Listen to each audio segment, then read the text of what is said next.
We're with track coach Mike Heimerman, whose track and field teams head to Conway, Arkansas this week for the Southland Conference Championships after a week off. Mike, I know between finals and training, it's not exactly been a week off, but your team has certainly rounded into form, and here you are, hopefully peaking at the right time for the best possible performances and finish at the conference championships. Break it down for us.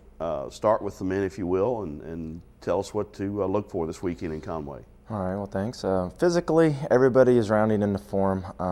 Unfortunately, mentally, I'm just hoping we have enough gas left after all these finals. One of the reasons we took off this last week, final started on Friday, and we need to concentrate on our academics, and we should be finishing up. We've had to have a couple of finals moved early because we're planning on leaving Thursday, and finals run all the way through Friday. But we should be okay. So hopefully the kids can have enough gas left after finals, and maybe they'll just be excited to have everything behind them academically, and they'll just relax because they say it's summer's coming up and now they can just concentrate on track. But with saying that, on men's side, we have some quality kids going to this meet. Justin Walker in the 100 and 200. He's ranked third in the country in the 100. 200, I think he's top 10, if not top 15. So he's running very, very well. Right now he's looking really, really good. With that, Keenan Jackson is we're probably going to try to double him again like we did indoor in the 200 and 400. And he's top 8, I think, in both in the conference, in the 2 and the 4. And he's someone that's, he just keeps getting better and better each week because he's getting, smarter with his races, and he's just looking better and better. Also in the 100, we got a couple kids from our home meet that have really started stepping it up. And 2 of them are football players that have only been out for about 2 weeks now. They only ran for a week and then ran at our home meet. That's been Shakir, Ryan, and then Mr. Freeman, Tremaine Freeman. They hadn't even been out that long. It has trouble with their names. But both of those could be contributors in the 100. And right now, Shake should be our leadoff for the 4x1. And Tremaine right now will be an alternate. With that, Ty Schilling has really started picking up in the 100. And he'll probably run anchor on our 4x1. And then Keenan and Justin in their 4x1 should battle to win a conference championship and qualify for the regional meet also. Then we can't forget Brent Giddings in the 110 hurdles and the high hurdles. He's been a top 3 guy in every meet we've been to just about this year, other than 1 or 2. He's placed in the top 3, and he's really looking good. He's finally got back down to his form after some hard weeks of practice, and I think he's going to really turn on, and he wants a podium spot, and I think he's going to really push to get up there for that gold medal, and that's our goal. If we can't win, we're going to make whoever beats us earn it. And then we go into the field events, which is our jumps are really a staple for us again this year. We got Aaron Williams in the long and the triple. He's ranked top 15 in the region on both events. I think he's ranked 2nd in the long jump, and he's by far the leader in the triple jump by probably 2 feet, but that doesn't mean anything. You can have the leader going in on paper, you just got to do it that day. But he's been jumping very, very well, and he's battled a few knick-knack injuries, but I think he's ready to go. Once it's time to jump, he'll turn it on and he'll get after it. Then with that, we have Quan Porter. He should be. He scored for us last year as a true freshman in the triple jump. I think he'll bring it again. He's struggled just about all year this year, just trying to round into form. But he did the same thing last year, and he came in and then scored. And I expect the same thing out of him this year. And then with that in the high jump, we have Quentin Allaire, who was 3rd indoor, and he's jumped very consistent right at his PR every meet this year. He's been a great asset to us, a fine, outstanding gentleman, which also we just found out that he, okay, but all right, well, he won a prestigious award that we'll announce later, I guess. But, he's been doing a great job for us. He's a great kid, and I expect for him to rise to the occasion again and hopefully podium also. And then Alex Washington, he's a senior. He just graduated, and he'll be battling. I hope he can make top 8 for us, score us a couple points, and go out on a high note. All right, that was a pretty good summary for the Demons. Now the Lady Demons, a team that you worked with as head coach for many years.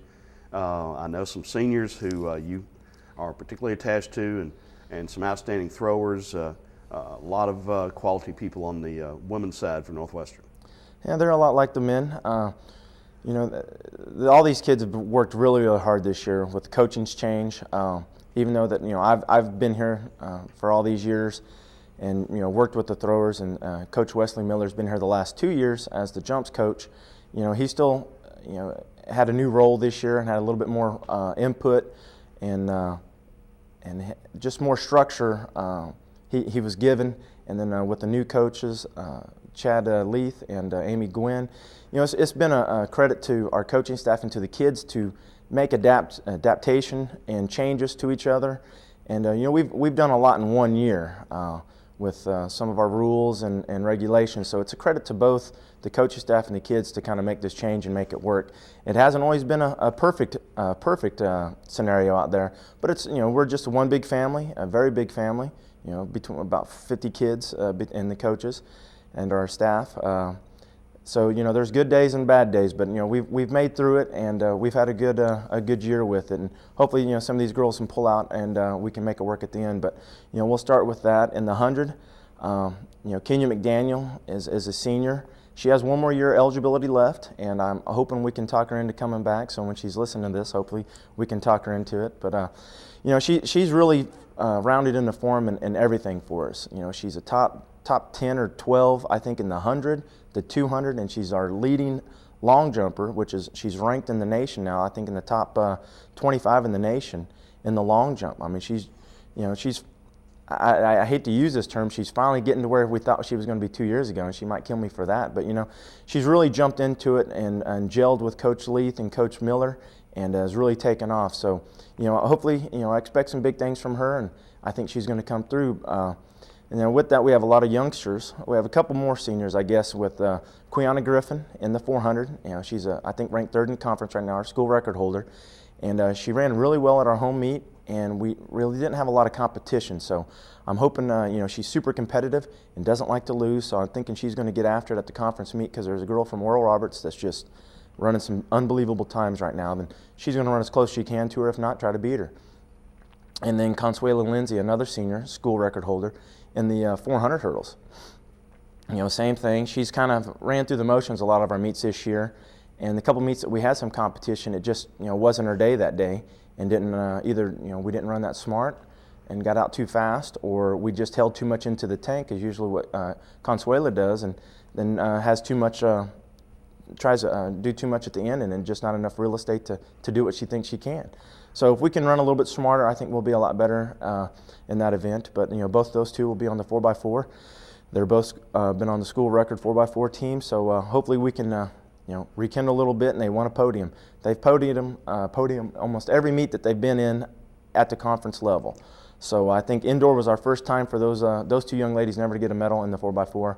They were 4th by just a little bit, and hopefully they can go out on top. And both those girls have a shot to qualify for the regional meet, and if they run if they have a great conference meet, they can do it, and we can move on to the regional meet and see if we can at least get them to there, and then maybe to the national meet. But those are, my 3 seniors, 3 of the 4 seniors. Shakemia Johnson in the discus is another senior. She's a conference leader in the discus. She's ranked in the region, not as high as we'd like, but she's ranked there, and she'll battle for a spot to go to the regional meet. But she's been looking really, really good, and she's going to battle. Her teammate is only a foot behind her, and they've swapped some wins this year, and in practices it's like a competition every day. So hopefully those two can stay 1 and 2. And I don't think, they both say that they wouldn't care who would win conference, but even though I do know that they each won it, but it'd be fun if they can at least end up 1-2, and then I don't think they'll split hairs on who will win it. But we have a couple other kids in there with Rochelle Bessard, who's the other discus thrower, and she's actually 3rd in the conference in the hammer. The hammer's really taken off in our conference. Top 2 girls at Sam Houston State. Their coach has done a really good job with them this year, and they're both ranked very high in the country right now. Javelin, we'll have a couple young ladies with Ashley Aldridge, and we should have Jessica Talley will make her debut. She'll be eligible come conference, and she threw at our home meet. She'd be ranked 3rd in the conference, and that was her first meet of the year, only meet, and there's some things that we worked on since then, and she'd be ranked in the top 15 in the region, and top 12 go to the national meet, so she'll be battling for that. And I think she could go out there and win it, and Ashley's getting back into the form after taking a year and a half off for health reasons, personal reasons. She's a girl that's thrown further than everybody in conference. as a freshman she did. So, those two can come in and step up and contribute a lot on the points and both make it to regionals. Keona Jackson in the shot put, she's our conference leader. I think she's top 30 in the region, and she's leading conference by over a foot. She's sick right now, which I think finals got to her mentally, and not getting enough sleep. But she's doing, she's done a phenomenal job, and that's something that I hope we can at least win conference. And she's ranked 5th in the hammer. So she's a girl that can throw something even further than our Rochelle in the school record holder that she set. New school record she set. She can compete, and hopefully she can come in and score as many points in those two events. And then freshman Kwanzaa Andres is ranked, I think she's 9th or 10th in the shot. Shot has gotten really, really hot this year in the conference also. All the women's throwing events have really taken off this year. Marks that we have on some of our girls would have been top 5 in the past are like 9th or 10th now in all 3 events. So it's taken off, which is a credit to the conference and the coaches in this conference. We have some other contributors. Nigel Lane in the 400 hurdles, and she's going to be on the 4x4. We don't have a lot of bullets on the women's or men's side, but what we do have is quality, and it'll be a fun meet. I'm leaving out actually some of the other jumpers, which we talked about. Kenya McDaniel, Portia Thomas is leading the conference. She's had a very consistent year in the triple jump. I wouldn't be surprised if Portia goes over 41 feet, qualifies for the regional meet. Taylor Walker, who also, they went 1-2 indoor. Taylor Walker's ranked 2nd in the triple jump right now, right behind her teammate. And, she had tonsillitis earlier in the year that wiped her out for about 2.5, 3 weeks, and she's just now getting back into form. That's another one I wouldn't be surprised if she hits 40 feet and they go 1-2 again in conference, and it'd be a great day for us. And then with that, the high jumpers and multis, we have Mawardi Burke-Hadley, which she likes to be called Maui. She's jumped 5.7 indoor. I think outdoor she's jumped 5.6.5. She's ranked in the top 5. She's a girl that can go in there. She's hit 5.8 at practice. That's someone who can go in there and hit 5.8. Maybe you get hot and you feel good. She could clear more than that. She could go 5.9, 5.9.5, even 5.10. It's whatever the progression goes that day. I think if she gets in the competition and turns off her brain, she can go in there and get after it and battle for a podium spot as a true freshman. And she'll be making her debut in the multis outdoor, her first multi outdoor. She did one. I guess she did one early in the year, and she did pretty good at it at Texas State. And I think she was 9th out of the meet, and she's learned a lot since the first week last weekend of March.